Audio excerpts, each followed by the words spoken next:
G'day and welcome to another episode of the SuperCoach Paige show. We're back and so is Matt and Damon. How are you going, guys? Not too bad, how are you? Oh, pretty good. Did you score any good on the weekend? Oh, well, not as well as I would have liked. 2,200 odd. Yeah. So, not great. How about you, Damon? Boys? I did alright. I scored 2,337. Nice one. And now I'm ranked just inside the top 1,000. Oh, hello. 998, so I'm making headway. Pretty good. I got 2430, so Ooh. very good score for me. So, where are you ranked at the moment? I'm going to keep that a secret for now. Maybe until the end of the year. Okay. We'll see, Sounds see what happens there. Well, what went wrong and what went right for you this week? Everything went right for Well, me. clearly you got some monster scores. Well, and I mean, anything that went wrong for me, any decent coach would have that stuff go wrong for them. So Jaeger O'Meara, for example, scored 40. What was another thing that went wrong? Nothing. Oh, Pittard scored 40. something. That wasn't good.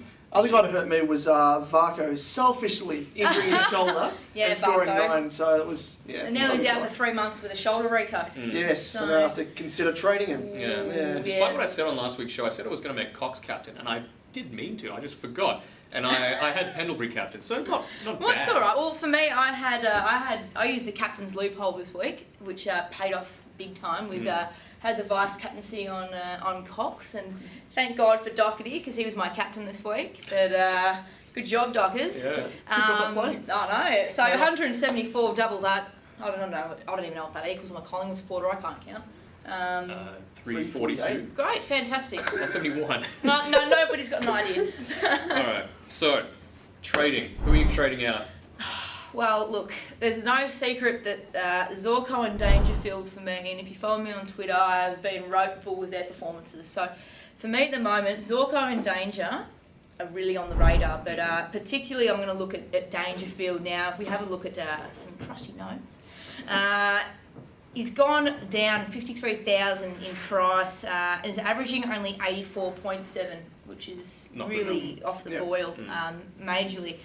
I'm going to stick with him this week purely because obviously they're playing the Western Bulldogs, the Crows, but I also think that he's had a really bad start to the season. I think this is what's going to really be the catalyst for him. Do you think he's going to get the tag? Picken and Lower, yeah. Well, look, see last week with your mob that Koch and Lids really were able to break that open, and Lower and Picken had no influence whatsoever. But I think Dangerfield this week, I'm giving him one last week, and I think everyone needs to, especially with the Bulldogs. You know, they aren't playing good football. I mean, despite round 1, I think that for me, I'm holding on to him purely in the hope that he does well. If he really doesn't serve it up this week, that's it, he's gone. And for those that don't have him, like myself, we're just biding our time. We're just waiting for him to slip up again, have another bad game, and then we can jump on him. Well, look, that's a bit like Buddy Franklin for me at the moment. I wish he had. He's not scoring that badly. Well, he had a very good game on the weekend, but before then he looked like he was going to drop a fair bit. But I mean, the same with Matthew PAVLICH, who I think you're going to touch on. Yes, I've got him. Yes, he's been annoying the hell out of me. I've had him in previous seasons, and I don't know why I've got him again, but because he's done a similar thing in seasons, and I think I just kept the faith in him. He's a premium. He does come good, I think. He has done that. I think last year he went through a bit of a slump and then came good. That was actually after I traded him, so I think I'm going to stick with him. Just going by that theory. Really? I mean, look, I didn't start off with him at the start of the year purely because of the injuries he had in the pre-season. And, severely interrupted. Yeah, that's what I thought. And he sort of had a decent game. Was it last week? It was against the Bulldogs, wasn't it? Yeah, it was, yeah. He had 90-something there that was off the boil again this week for sure. Yeah, what are you going to do? You're going to keep or trade him? What's the final word? I'm going to keep him. I'm going to stick with... I've stuck with all my premiums so far. He's really the only premium that's really been a bit of a failure so far. Yep. So, not too bad. Only one failing, so I'll stick with him. Yeah, and you were talking about Zorko before. Zorko. I was lucky to trade him out of my side last week for Josh Kennedy. So, very good trade. Maybe some money, and he scored 120-something, 130-something, Josh Kennedy. So yeah, he did. Very good trade. He dropped 47,000 in price, Dan Zorko, and he's got a break-even of 128. So looking to drop even more. He's going to fall for sure. And who do you think we'll be replacing these players with? I mean, with Zorko, LECRAS for mine is one of the best replacements that you could get. He hasn't gone up in price yet. He got a respectable score in round 1 despite getting injured, and as well he had another respectable score against Melbourne So, See, I like it. Look, for those of you out there that really want to trade Dangerfield this week, I really don't mind Travis Boak at the moment. I think he's bobbed up. He's one with from some, left field to go for. He is, and he's bobbed up with some really good scores. And saw from the weekend just how dominant he can be. He gets a lot of disposals, and he's a goal kicker as well, which is what you want to have in SuperCoach and midfielders who gain a lot of contested ball.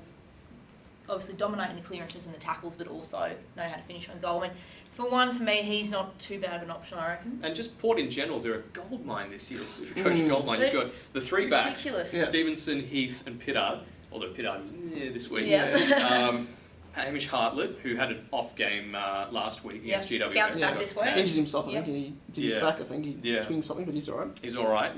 Like you said, Boak, Westhoff, who we'll talk about later, and as well, Wingard is even Jay Schultz, and he's not really an option, but Jay Schultz has had an amazing start already. They've just been a revelation. Yep. Yeah. They have throwing Jake Need as well. Yeah, Jake Need. Everyone was saying he would be too small to play at the top level, but he's... And potentially being the sub as well. And Colkin will probably start playing in the next couple of weeks, but that looks like a pretty hard side to crack at the moment. Port, which we wouldn't have been saying that in the pre-season, but Colkin's thereabouts.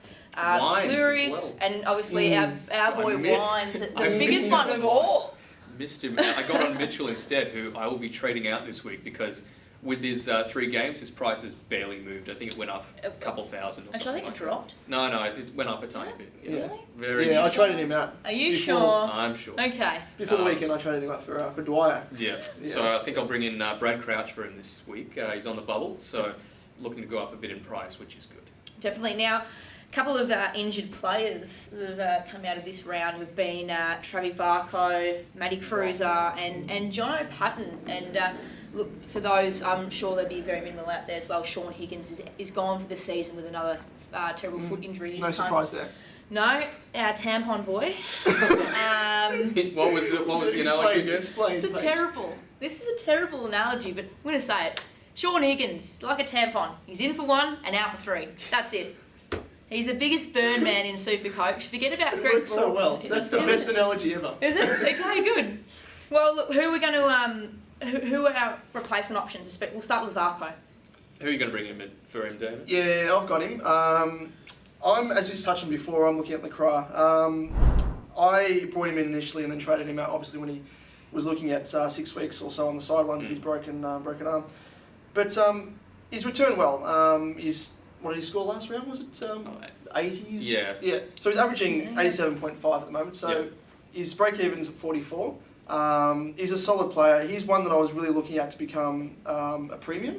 A player that I wanted to keep on my side from the start. So he's one that I'll potentially get in. Yeah, and Matty Kruezer, with his injury, it's not as bad as initially expected, but you still want to get some decent value out of your first or second run. It's a bit hard, especially if you've got, and also throwing in there as well, Paddy Ryder. So Ryder's out for 3, Kruezer's out for 3 to 4. Now, it's about you bring in luck Leuenberger, you have to. You have to. He's on the bubble, he didn't play round 1, and he's still priced at 300 odds, so you've got to bring him in. This is the week, basically, to get him. He's going to continue going up from here. But if you've got Ryder and you've got Kruezer, if you're someone out there who has both, who's the one that you trade? Is it Ryder or is it Kruezer? I'd say purely Ryder on the basis that his scores are very, very inconsistent. Yeah, he's out stagnant in comparison to Kruezer. Yeah, and Patton, there's not really much option you can have other than Sam Mays, who played his first game for Brisbane. Or even Callum Sinclair, who's on the bubble this week. Yeah. And is Rowe? I think he's on the bubble as well. Rowe should be too, actually. Because he didn't play round 1. Yeah. Yep. So they might already be rookie rucks for you, but if you don't have them, you could do a lot worse than Sammy Rowe. Now we're having a look at this week. We've been asked heavily which players should I be having or looking to get in as soon as possible. Now, there's been a few standouts already. A couple of players in particular. Scott Pendlebury, obviously, has been dominating. Had 124 against the Hawks on the weekend, average of 135, which is one of the highest at the moment. Grant Birchall has been one of the most impressive defenders, has scored 100 in all 3 games. Suckling's injury has actually helped him. I think it's almost a blessing in disguise, and if there's only one positive we can take off out of that. Many people thought that it was actually going to hinder his score, so... Yeah, well, it looks like he's that way out of defence for the Hawks at the moment. He sure was on the weekend. Josh Kennedy's having a blinder of a season already. Trent Cotchin and Brett Deledio for me at the moment are probably going to be the next Hold Swan down and the desk. Pendlebury. All right, calm down. It's all right. But Swan and Pendlebury, I The think lid they're is going to be on, and I mean those players in particular have scored 100 across all 3 games so far. Great starts. But I mean, you have to have him in your team. I mean, Watson had an off game, but before that he was a superstar, scoring 140 something against Melbourne, and pretty similar against and Jimmy Adelaide and Bartel Melbourne. as well. Yeah, Jimmy.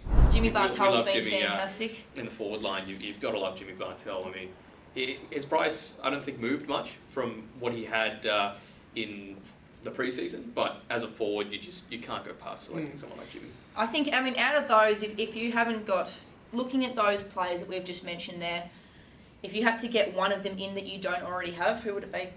Rough, very rough. Who wouldn't? I mean, Birchall's got the lowest break-even of the lot. He's got a break-even of 62. True. So he's obviously going to go up a lot in price, as well as someone we're going to talk about. You want to talk about him now? The man from Brisbane? I'll tell you what now, if there's ever been a talking point of the week, it is this week. Justin Westhoff and Pearce Hanley. 2 big players. Yeah. My God, the Twitter sphere has gone absolutely insane over what to do with these 2 guys. They've had huge years, and one in particular, I think the biggest surprise out of those 2 is Westhoff. I don't think Westhoff anyone could have predicted that not at he all. would have gone. At least as well as he Hanley has. was showing signs that, late last year that he was going to be an impressive player, and probably why a lot of people started with him to begin with this year. But I mean, let's jump into Justin Westhoff to begin with. Is it all hype, Absolutely. or is it seriously that he's breaking out, becoming the player that Port Adelaide always knew he was going to be? I think it's all hype. In 2011, he averaged 82, and then he averaged 80 in 2012. Based upon those stats, I just can't see him sustaining those sort of. Well, he's now at the moment he's averaging 137, so I can't see him sustaining that sort of average. And he only scored over 100 in 4 games in 2012 4 as games. well. Yep. And you've got to look at the players that, the teams that Port Adelaide have played so far this year. You've got Melbourne, you've got GWS and Adelaide, and he always lives for the showdown. Yep. And they've got Gold Coast this week, so he might drop another big score. But you've got to really think about, is it Ken Hinkley? And he came across from Geelong. He's a great coach, but you've got to think: has he got him playing the Matthew Richardson role, which he more of a excelled utility in 2008, or is it just fluky luck against teams that are going to be in the bottom 6 minus Adelaide? See, I don't know. I think it's. I'm a really big fan of Port Adelaide, and I know, as you said, that they've played Melbourne and they've played GWS, who last year were teams that were below them. Yeah. They still are now, but I mean, They've improved still immensely. touching on that, Port Adelaide are a Melbourne. total different side. Yeah. But if we look at, honestly, like we touched on earlier, that all the options that Port Adelaide have produced this year, it's not just Westhoff who's scoring big. There's a lot of players that are coming into that breakout zone. Like we said before, Wingard and Boak and Ebert as well, being the big 3 there too. So it's really no coincidence, I think, that Westhoff's also following suit and scoring big. But I mean, with the upcoming games that Westhoff's got, I mean, Port Adelaide have got Gold Coast this week, followed by West Coast, which is over there, North Melbourne, and Richmond. So they're going to have some stiff competition coming up, and quite easily Port Adelaide could drop all 3 games and blow out as quickly as they've blown themselves up. And you've got that insurance as well. I mean, he's got a break even of negative 33. So if his output does slow in the short term, at least that he's going to make some money. And if he does go back to his old ways, you can.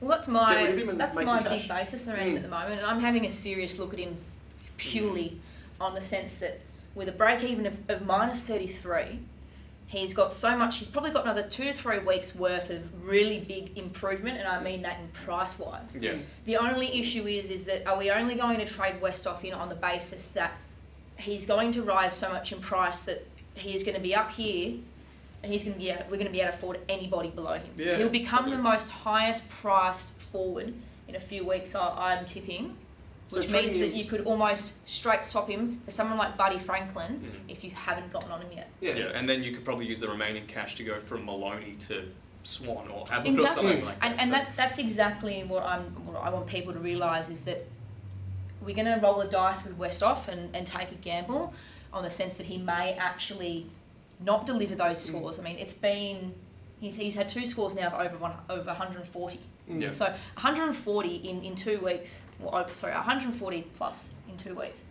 is a damn good score. Yeah. So But essentially, is he going to keep that up? Essentially, he's going to be a playing cash cow pretty much. Yeah, and he's already gone up 70,000. So Exactly. if you went on him in round 3, good job. Mm. I know I advised everyone against it prior to round 3, but that's just because of the inconsistency. I'm sorry, 24:30 this week. And Pearce Hanley, if I could get him, I would, but I don't have the free cash. Like I said, I'm using a trade to go from Mitchell to Crouch. And I really can't afford to jump off one of my rookies already. You know, Brett Goods, he's going to score well. He had a bad game and he still scored 80 something. I think that's the other issue as well when you look at getting Pearce Hanley into your side is that, yes, he's scoring really well. Another one who's basically almost like a cash cow, but obviously has scored, his output has been really high in the last 2 weeks, maybe not the first round. But for those people that are planning to bring in Pearce Hanley, and we spoke about this earlier, with the fact that what if teams start obviously catching on, and they will, and start tagging off the half-back flank. I mean, he's really Brisbane's only runner, rebounding defender who really presents as a wingman and pushes forward to kick goals as well. And you saw how badly that affected Hamish Hartley. He scored 30-something in the game against GWS. Well, there you go. It's a perfect example. I mean, you know, Heath Shaw as well was really tagged off half-back and shut down by Hawthorn on the weekend, and he had 56, you bastard. That really screwed me this week. But, I mean, for someone like, I mean, with Heath Shaw, I'm frustrated Heath Shaw owner. I've always been a frustrated Heath Shaw owner. But that aside, I mean, you can basically straight swap him for Hanley at the moment. And if you're another frustrated Zorko owner, it's me again, bobbing up all over the place. Jesus, shit house. He's someone that you can directly swap for an extra 20k. Most people have got that, you know, upwards of that, you know, stashed away. So for me at the moment, Zorko to Westhoff and, you know, Shaw to Hanley, but I'm keeping the faith with Shaw. But what's the final verdict? Westhoff, yes or no? Westhoff, no. For me, no, personally, I can't put him in. No to Westhoff. Me, possibly. I'm saying that. I'm sitting on the fence. What about Hanley? Hanley, no, because there's too much value in the defended rookies to go up, you know, a lot more in price before we cash them in. I want to see a bit more proof from Hanley that he's going to be able to be consistent. Because that's his biggest issue. Exactly the same boat for me. I would have loved to have him at the start of the year, but I can't. I want to, but I can't. Exactly right. Yeah, exact same thing. The one interesting stat here I found was came out of the prospectus. Last year he was number 1 in most kicks, uncontested possessions, uncontested marks. So that suggests that he's an accumulated, you know, outside player. So the signs were there that he was going to improve. So yeah, is this Hanley? That's Hanley. Yeah. Yep. And we had a lot of good players on the weekend that scored, you know, unexpected numbers. Luke Hodge, basically, for the snap. He had a great score on the weekend, 122 for Luke Hodge, coming off basically 18 months out of the game, which is quite ridiculous. He looks like an athlete. He looks like a total different person. And I almost didn't recognise him apart from the number on his back, but he just looked in ripping shape. And I know, like you said, he's been out for so long, but he's dropped a bit of weight, I think, which has helped him. He doesn't look as nuggety as I've always remembered him to be, and looks like a real prime mover. And with Sewell out of the side, geez, you wouldn't have noticed that Sewell was even there. He just did so much of the grunt work, Hodge, and that could be something we could possibly be looking at seeing. His more break-even's only 33 as well, so... Well, he's on the bubble this week. Yeah, and so jump on him if you've got an underperforming mid. Not that there's many around, really. But tell us about being a Tiger man, Matthew. Point blank. Dustin Martin. 150 on the weekend. What a superstar. Three votes. Steady on. Probably should have kicked that The table's miraculous rising goal again. as well. Well, he should have kicked a goal, but the umpiring was ridiculous. I won't go into it. But, yeah, he should have had another goal. Did you see the Collingwood Hawthorn game? I was busy. I was at the Richmond game, so no, I did not. Look, Martin, 150 on the weekend. Scores before that have been in the 80s, early 90s. Now, we saw last year he was one who fluctuated ridiculously, and Dimmer already came out during the last couple of weeks saying that he needs to build on his tank and that'll come. Really, as a prospect, what do you think? He's a Swan prospect. So you've got a burst player in Martin, and he was absolutely exhausted in the second quarter when he came off. Like he basically did the Swan thing of run on, get 5 possessions, and then run off. So you've got a break even of 35 to work with him.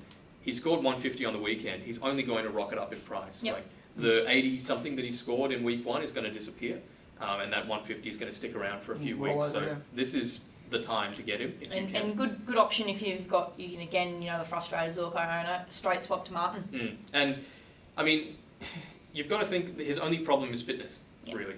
And that's only going to get better as he plays more matches. And you've got Nathan Foley to come back into the team as well. And that's one other possible tag that's going to be avoided. Like if they tag Martin, then Foley and Delidio and Cochin run out. And yeah, it's a good prospect for me. And Andrew Walker, tell us more about him, Damon. Unexpected. Yes, he's turned into a bit of a utility. Good old Mickey's using him up forward and down back. So he's got the versatility there to go forward, go back if need be. As a defender, he can play outside, so he's really good in that aspect. And he can play as a marking forward as well, and he can kick goals. He started his career down back, didn't he? He was a utility. He played in the midfield. Yeah. He was recruited as a midfielder. And then he gradually was used in defence because I don't think we really had any in defence. That's why I remember him playing a lot of his football early on. Is just off rebounding off halfback. So a great unique option to have is Andrew Walker. Now, the segment you were all waiting for, Tweet of the Week. Tweet of the Week. Now, can you tell us what we've got lined up with Tweet of the Week for future weeks? For those of you who are obviously on Facebook and follow us on Twitter, we have a great announcement this week that Mint Tours have gotten on board as our sponsor for 2013. Mint Tours, obviously the rider's choice for all of the snowboarders and skiers out there. Make sure you check them out at www.minttours.com. You'll also be able to find links to them on our website, which I'm sure you're all familiar with, www.scpage.com.au. All right. But getting into that anyway, Mint Tours have donated a couple of vouchers that we're going to give away to our Tweet of the Week winners from here on, and starting next week, that is, sorry. And it's a $100 voucher that you can use at Mint Tours, and you can use that Australia-wide. So start tweeting. Yes, so if that isn't an incentive for you to get involved, the 3 tweets that myself and these 2 lovely gentlemen to my left and right read out. No, you're not too bad. I've got my monocle at home though. Yeah. We'll be reading them out, and you'll be able to win yourself a $100 gift voucher from Mint Tours. So get involved. My tweet this week comes from Macca, and his question is about Paul Duffield. Now he says, do I keep Duffield or go for someone that can score over 100 and play all 4 quarters? I'm frustrated. So I agree. I was watching Aston Frio, and I was basically screaming at the TV about Duffield because he has so many times where he can get so close to getting a possession or so close to a tackle, and he almost scored the game-winning goal, and it bounced off to the left. I mean, I would have thought that with his propensity, big word there, to score big with Greg Broughton not in the team. Graphic. Damn private school boy. But with Greg Broughton not in the team, he tended to score quite well, and now with Broughton at Gold Coast, I would have thought that he would pick it up this year, but he's kind of stagnated, and he's only scored 70s, 80s, that sort of area. So, do you think it's Daniel Pearce? It could be Daniel Pearce. I would have thought that again would have freed Duffield up again, but if you get a chance to go to Hanley, do it. I think that's a great choice to go from Duffield to Hanley, because you're not going to get as frustrated with Hanley as Duffield, because Hanley knows where to run and where to get the ball and how to get cheap marks, and that's what you want. My tweet of the week this week is Dim Simpson. Good one. Nice Twitter handle. Nice pun. Nice. I like that one. Mark Murphy is dealing with a heavy tag. Should I hold on to him or jump off? Now, I would probably suggest at the moment that he hasn't. I don't think Carlton have been anywhere near as good as they should have been. They've come close 3 times now to winning. So it could be very different at the moment. What we could be talking about Carlton and the players being potent scorers early on, as opposed to being very average. And Mark Murphy was someone for me that I looked heavily into in the pre-season. Was one of my first picked when SuperCoach opened for 2013. But since I think at the moment that Moldhouse, the game plan that he's got, in theory it's very good, but it's going to take time for it to really bleed through to the players. Yeah. So I think at the moment that, is it the captaincy? I don't know. Judd looks good. Murphy's still playing very good. He's not playing 4-quarter performances like we know him to, and we know that he can score really big.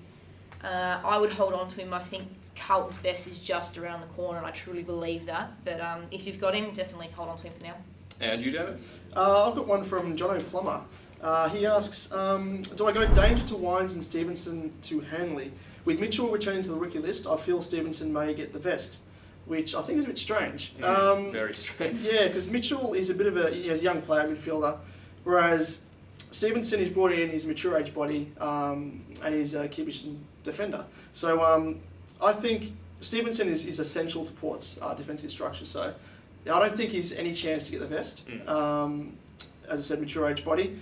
And as for the trades, Danger to Wines and Stevenson to Hanley, well, it's pretty much trading a premium to a rookie and then a rookie to a premium, so it kind of defeats the purpose. So it's a waste of 2 trades in my opinion. And Wines went up massively in price, so so it's a big kind of waste of money. Missed the boat. Probably hold on to Dangerfield, as we said earlier, I reckon. Yeah. Definitely. Yeah. So, again, you want to get involved, tweet, what's the hashtag? It is SCP show.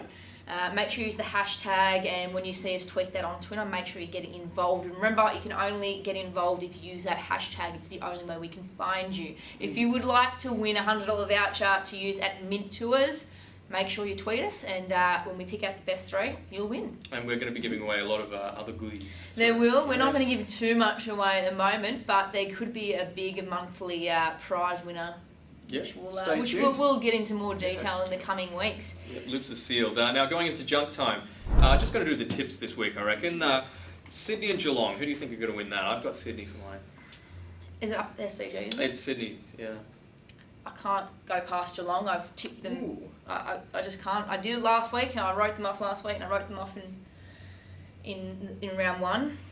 No, I can't do it again. Right. Geelong. I'm going for Sydney because it's up there. I reckon it's going to be a really close match. Geelong have won their past, so many matches. Yeah. Both undefeated. Yeah, under 20 points, I think, for pretty much all of them. Yeah. So I think it'll be a close match, but go for Sydney in this case. Hawks Freo, I'm going for Hawthorn. Their form in the past 2 weeks has been sensational. Well, I saw them firsthand on the weekend, and Hawthorn are just amazing.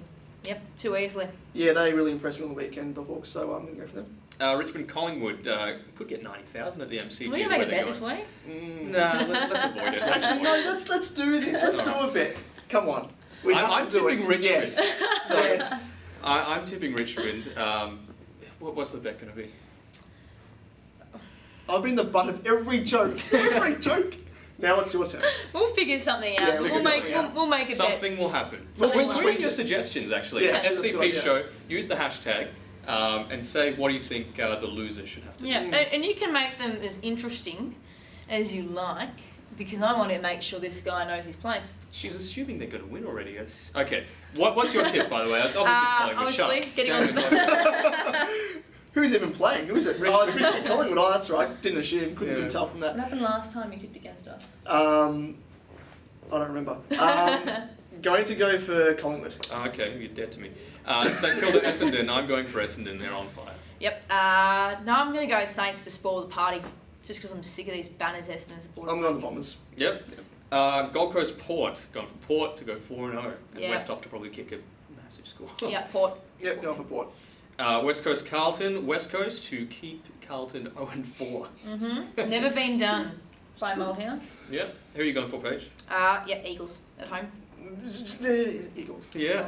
Melbourne GWS going for the Giants for mine. Neil to get sacked. Oh, I'm so excited for this game. I'm more excited than any other game this round. I'm going to go the Giants because I really want to see those the Monks go bananas. I love the GWS Monks. How about you, Damon? Oh, I have no idea. Coin flip. Go GWS. Yeah. Adelaide Bulldogs, probably the easiest tip of the round, honestly. Adelaide for mine. Yep. Yep, Adelaide. And North Melbourne Brisbane, I'm going for North to finally break their losing streak. Yeah, North. I'm all over them this week. Yeah, North. Going to go for North.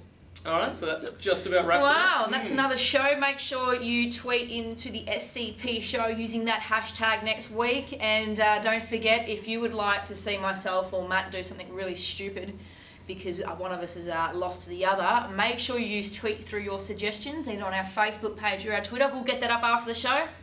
Take it easy. Go Pies. Go Tigers. Go Blues.